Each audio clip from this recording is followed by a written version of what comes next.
अंबेडकर नगर से बहुत ही दुखद घटना सामने आई है। बताया जा रहा है कि अंबेडकर नगर के अकबरपुर कोतवाली क्षेत्र के मोहिउद्दीनपुर में 29 वर्षीय विवाहिता अंतिमा जायसवाल का संदिग्ध परिस्थितियों में मौत हो गई। ससुराल पक्ष का दावा है कि अंतिमा ने घर के बरामदे में फांसी लगाकर आत्महत्या कर ली, जबकि मायके वालों ने ससुराल पक्ष पर प्रताड़ना का आरोप लगाते हुए मामले की गहन जांच की मांग की। अंतिमा जायसवाल का विवाह 19 जून 2018 को मोहिउद्दीनपुर निवासी विपिन जायसवाल के साथ हुआ था। वह भेटी थाना क्षेत्र के रिउना गांव की रहने वाली थी। मृतका के ससुर विश्राम ने बताया कि आज सुबह करीब 4 बजे उन्होंने अंतिमा को घर के बरामदे में फांसी के फंदे पर लटका देखा। उनके अनुसार घटना के समय अंतिमा कमरे में सो रही थी। अंतिमा के भाई हरिनाथ ने आरोप लगाया कि घटना से एक दिन पहले रात करीब 10 बजे अपनी मां रामलली से फोन पर बात की थी। उसने पैर में सूजन होने का और ससुराल में उससे अधिक काम करवाए जाने की शिकायत की थी। हरिनाथ का यह भी कहना है कि मायके आने पर भी अंतिमा को जबरन वापस बुला लिया जाता था। परिवार के अनुसार अंतिमा और उसके ससुराल पक्ष के बीच पहले से विवाद चल रहा था।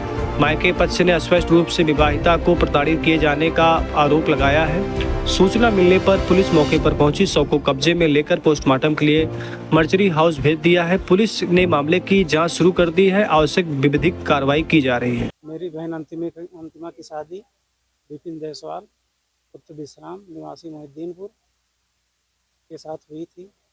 इन लोगों का बीच में विपिन का प्रेम प्रसंग चल रहा था, कहीं से अपना अफेयर, उसी के लेकर के विवाद हुआ करता था। तो आए दिन बीच बचाव हुआ करता था। कल भी हमारी बहन फ़ोन की थी, ऐसे ऐसे लोग कर रहे हैं। तो घर पे थे नहीं, अब शाम को सुबह पता लगी। शाम को जब घर आए, उसके पहले की सुबह 5 बजे इनका फ़ोन आया कि अंतिमा फांसी लगा के मर गई हैं। जब तक हम लोग वहाँ से घर से चले, लगभग 6:30 बजे यहाँ पहुँचे, तब तक यहाँ देख रहे हैं यहाँ पे कोई है नहीं, लाश मर्चरी में रखी हुई है।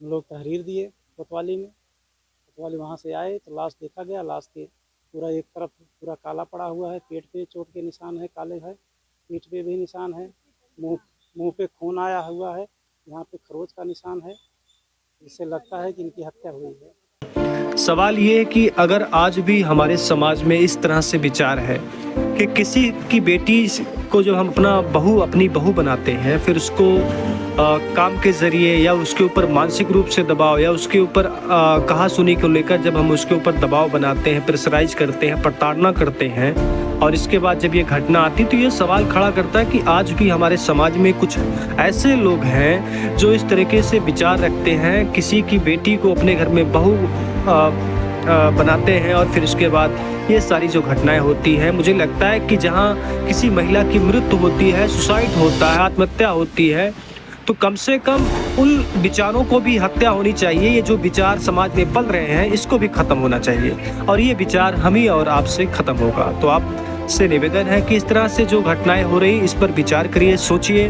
और अपने परिवार में कम से कम हम लोग जागरूक हों और आने वाले जो पीढ़ी हमारे बच्चे हैं उनको भी जागरूक करना चाहिए ऐसी चीज़ों को लेकर, ऐसे विचार को लेकर।